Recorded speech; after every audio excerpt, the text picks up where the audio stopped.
Welcome back, Nostalgia friends. I'm your Nostalgia tour guide, Mrs. H.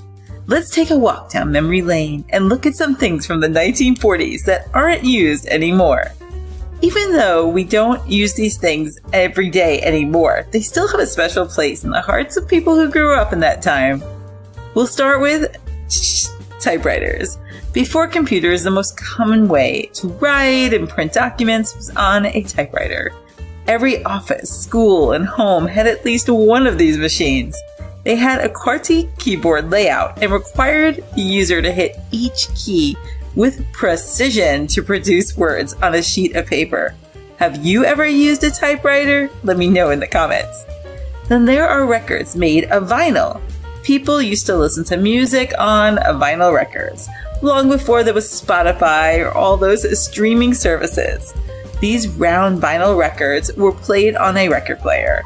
Even though the sound wasn't as clear as it is today, people liked having a record and putting the needle on it to hear their favorite songs. Hey, they say vinyl is making a comeback. Do you prefer vinyl, or have you moved on to streaming? Film cameras are another thing from the 1940s that no longer is in use. Back then, people used film cameras to make pictures of their memories. I've seen a lot of sitcoms where they would watch their films that they made, a lot of home movies. These cameras took pictures on rolls of film that had to be developed first. This made the process more fun and interesting because you didn't know what the pictures would look like until the prints were made. People also used rotary phones a lot in the 1940s. To choose a number, you turn the dial on these phones.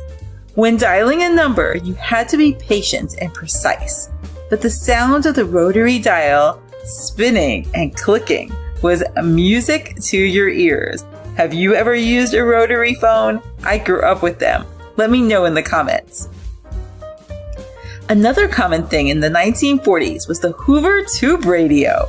Large glass tubes were used to make these radios, which were the main way that people got news and music and listened to the great old detective shows.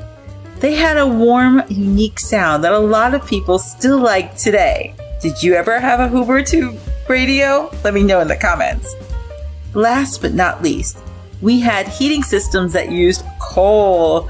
These systems were used to keep houses warm during the winter. They required a lot of maintenance, as coal had to be shoveled into the furnace and the ash had to be removed regularly. Even though it was hard work, many people remember fondly how warm and comforting these systems were. Have you